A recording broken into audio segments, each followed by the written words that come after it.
Hey guys, kinggath here with some mod news. So today we've got a few small add-ons to talk about for SS2, and mostly we've got to talk about the city plan contest, which I think is pretty much expected for these news videos anymore, but there's a lot to talk about. This time we just had one wrap up and a new one start, and the Masters contest is about to go off, which will end Season 3, and I want to talk about that and what's going to happen after Season 3.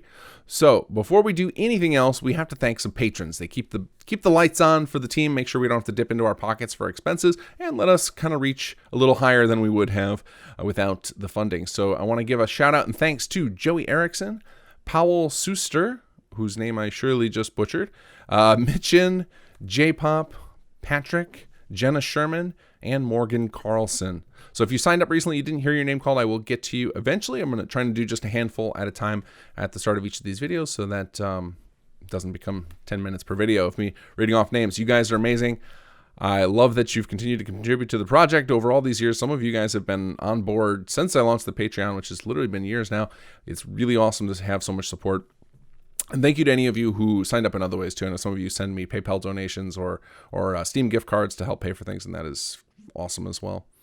All right, let's give a shout out to Gavman, who just took down another city plan contest with this build of Finch Farm, and you can download that and the other entries, which all happen to be Finch Farm as well. We'll probably end up reusing the other settlements from last month's contest in a future city plan contest, because unfortunately everybody on the who joined up did Finch Farm, which I get it. It's a great settlement. That's one of my favorites to build in. And Gavman and his and the other entries are available on Nexus. So if you're on PC, you can grab them anytime. And for those of you who are wondering when we're going to package up all of the different city plans and eventually hopefully get them on Xbox as well, that's probably going to happen this summer. We're basically just decided to wait until the entire season was done, and then we'll come up with a packaging plan, because with the script data limits, which if you're not familiar with those, basically there's a limit of how many mods with script stuff you can have installed, and those city plans take up quite a lot, so we have to be careful with how we package them. We don't want to lock people out of their save files, especially on Xbox, because it's a real hassle to uninstall mods on there when they hit this script data issue. So we've got to come up with a good plan for that one. We'll deal with that a little bit down the road. We also have been on the team working on porting forward the SS1 city plan contest entries. At least I think we did all of the top 3 from each of the contests for the last 2 seasons. And so we'll probably do some big release of just a massive city plan pack sometime this summer.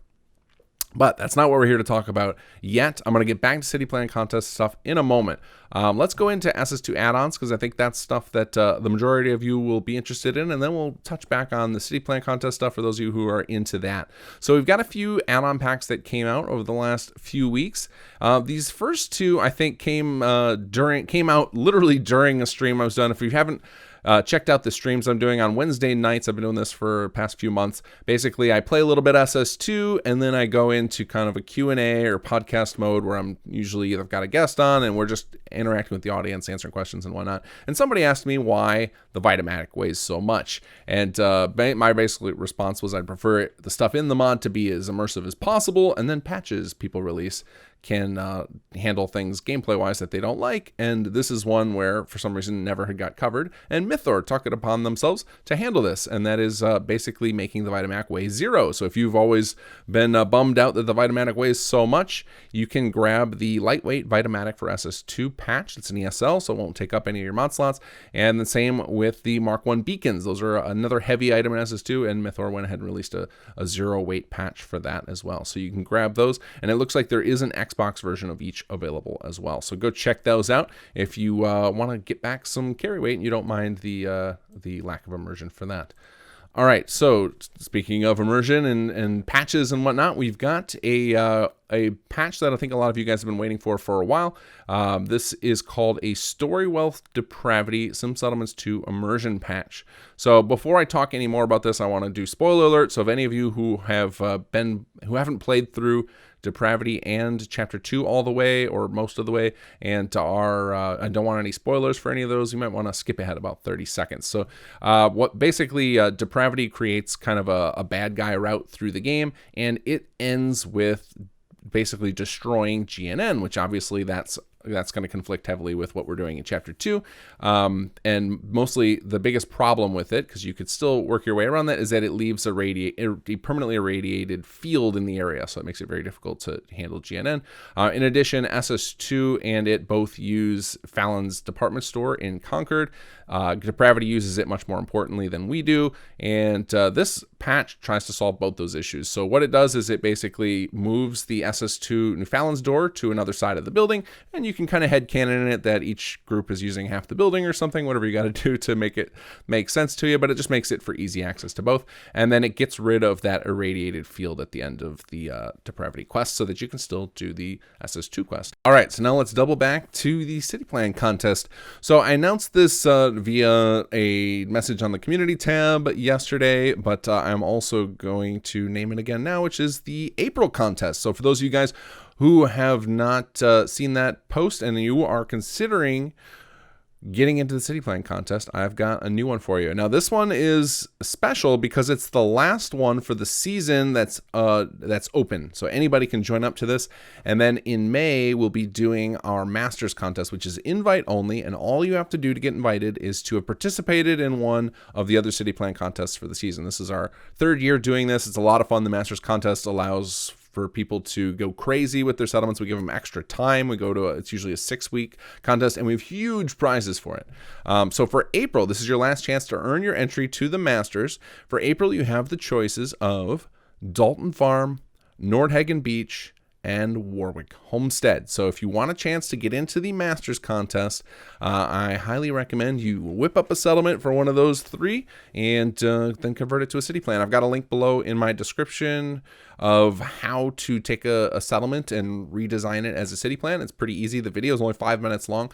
You can basically take your settlement in its final form and chunk it out to turn it into a city plan. It's pretty straightforward process. It takes a little bit of time, but I think you can learn it quickly. So go check that video out if you've been on the fence about joining the city plan contest. So let's talk about the Masters a little bit. So the Masters contest, basically the difference between it and a typical city plan contest, besides it being invite only, as I mentioned, it is also a longer competition. It's 6 weeks long, and that's because we ask players to focus more of their effort on all of the earlier levels. So generally in a city plan contest, and if you watch that 5-minute video, we tend to do a process called regression. So basically we will build up this beautiful settlement, and then we'll tear out elements of it and kind of make a bookmark in it and say that's level 2, then do that process again. Now there's level 1, that's level 0. And instead with the Masters contest, we ask people to tell a story so that each level of the settlement, you kind of see a story unfolding, and then we actually have people write up a little description of what their story is.